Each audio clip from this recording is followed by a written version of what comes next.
I am. When you're feeling sluggish and need a pick-me-up, the first thing you turn to should not be an energy drink. There are many health problems that come along with energy drinks. Before you go and buy an energy drink, remember what I'm about to tell you. From all the research I've done, I have figured out some things about energy drinks. It is very common for busy college students to use an energy drink such as Red Bull, Monster, and 5-Hour Energy to get through their days and complete their tremendous amount of schoolwork. There drinks aren't the best nor healthiest form to get energy. The nutrition labels don't always have the entire truth. There are unknown ingredients, and there are many dangers and problems they could cause. A huge reason why people don't realize the disadvantages of energy drinks is because the labeling does not promote all included ingredients. The labeling on energy drinks are not always 100% truthful. Energy drink companies can market their products as dietary supplements and forgo a nutrition facts label, leaving consumers to wonder whether what they see is what they get. When a product has a supplements facts label, it has not gone through the FDA approval process to be on the market as a food item, whereas a nutrition facts panel goes through the FDA process of proving safety before it goes on the market as a food product. It is a huge problem that it is not required on the label. From what I read from a health website, companies such as Red Bull, Monster, and Rockstar are not considered supplemental drinks. They are considered conventional beverages. So right here, it shows like how it doesn't tell you like the complete truth about everything, and like it tells you like for a 12-ounce drink, it tells you to split it into like four servings, and not everyone's gonna look at that and know it. So it's like not telling you like watch out, like this drink isn't for like one serving, and it has like a bunch of other like hidden messages.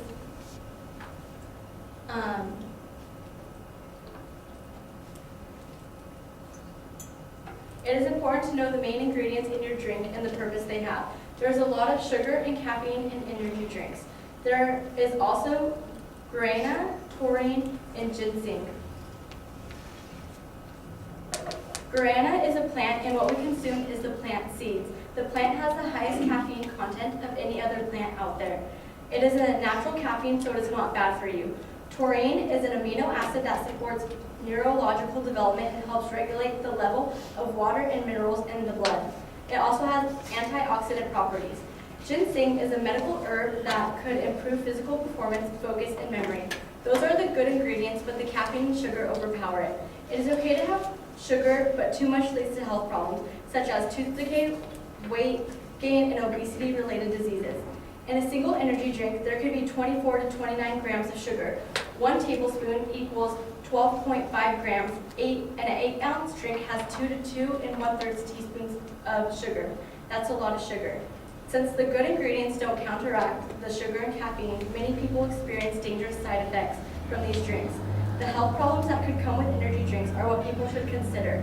Energy drinks can have potential side effects if not consumed responsibly or as directed. Because of the vast array of ingredients in energy drinks, it may make them more likely to produce side effects than beverages containing just caffeine alone. Depending on your intake, you could experience short-term effects or long-term effects. Of course, the problems vary from person to person, depending on your size, weight, and health.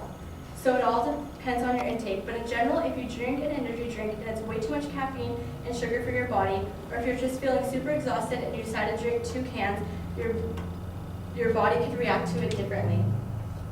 Common side effects that happen when a person consumes too much caffeine is tachycardia, which is a rapid heartbeat, shaking, restlessness, chest pain, dizziness, insomnia, and many others. Over time of consuming energy drinks or drinking too many at once lead to cardiac arrest, headaches, increased anxiety, insomnia, type 2 diabetes, addiction, high blood pressure, and many other complications. Of course, this does not happen to every person or every time you drink an energy drink, just like how you won't gain 10 pounds from just eating at McDonald's once. But it is a good thing to know for those who consume energy drinks often. Right here it shows you like how, well, I've never heard of these energy drinks, but it shows that they're kind of in the middle. So there are drinks just as worse worse as them, but you have to realize that there is a certain amount of caffeine in them. And right here it shows it again. So like this is like a 20-ounce bottle, like the big bottle of Coke, and then this is just an 8-ounce can of Red Bull. And you can see how much sugar it has compared to this one. So next time you're feeling sluggish, don't pick up an energy drink. Think about the health factors and try to replace it with a healthier choice. One every once in a while is fine, but it isn't the best thing you could do. Remember that the labels aren't always the best source or truthful, complete information. Pay attention to the amount of caffeine and sugar in each drink, and take caution of the side effects you may experience.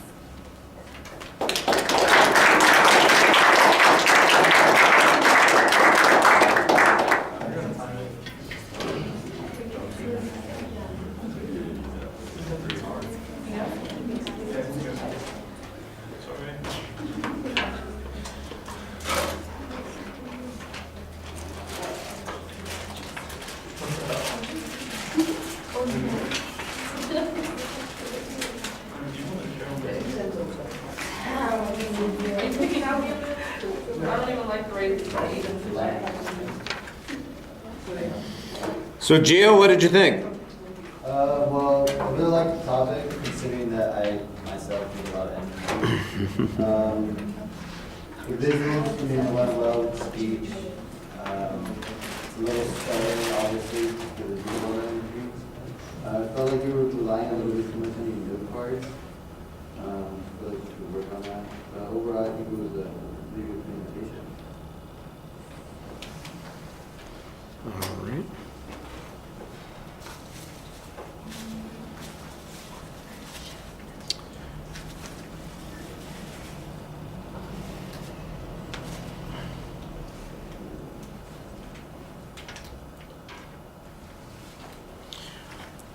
All right, Samantha, I think it's a good topic for the audience that you're speaking to.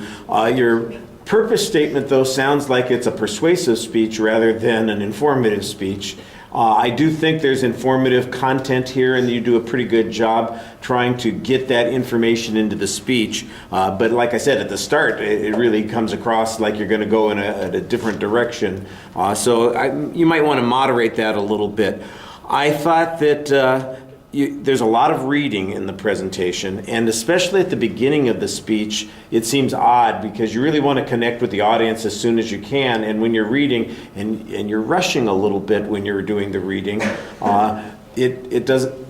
I think you miss a couple of things. For example, I couldn't really pick out a preview at the beginning of the speech, and by the time you settle into the topic, I'm not exactly sure what the supporting points are going to be. What subjects are we going to be talking about? Now, as I'm listening, I can hear there are kind of distinctive areas. There's the stuff about what the other ingredients are. There's the stuff about the sugar content. There's the stuff about the caffeine. So I'm kind of guessing that's the organizational structure of the speech. But I don't know that. I'm having to create the structure myself. And for casual listeners, that's going to be more problematic. An active listener might be able to pick out those things, but casual listeners, they're going to miss some of that stuff, and stuff will start running together, so you have to be careful there. I can tell that you've got research content in the presentation, but it's not usually being cited very well. Once in a while I heard a reference to the FDA, and I think there was another source citation that you gave, but I think you need to be more consistent because you had a whole bunch of explanations about what the benefits of some of the ingredients were and what the dangers of other ones were, and at the end when you were talking about caffeine and sugar, you had a whole list of all these potentially bad things that could happen. I'm going, and where did you get that from? You know, as I often say whenever I doubt my wife when she gives me advice, I always, what comic book did you read that in? Which does not do well for your relationship. So I don't want to make it sound like, look, I know that you've got content and you did the research. You got to put it in the speech and tell us where you got that information so you're going to get more credibility as a result of using that kind of research. I thought the visuals worked pretty well, although sometimes you're not explaining them quite in a synchronized way. For example, the sugar one that you had with all of the sodas with the little bags of sugar underneath it, or sodas, the drinks with all the little bags of sugar underneath it, that went up way too early before you were ready to talk about it. And then when you start talking about it, then you make a reference to the comparative things, and then you've got another scale that does it. So I think you've got good visuals to go with your material.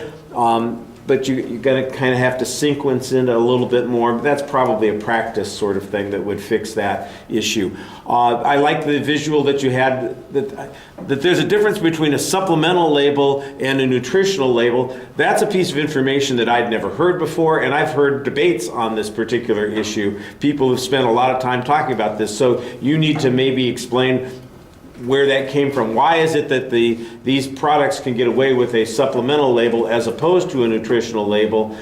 That was a little unclear to me. But the notion that there are things in the supplemental label that don't get put in, that they don't put on the label, you don't know how much of each of those things there is, I think that's the thing that probably is most compelling about the speech. I think you help yourself with the summary a little bit when it comes to organization, because at the end of the speech you kind of remind us, here's the stuff that I was talking about, and that pays off helping your speech a little bit more at the end. All right, thank you.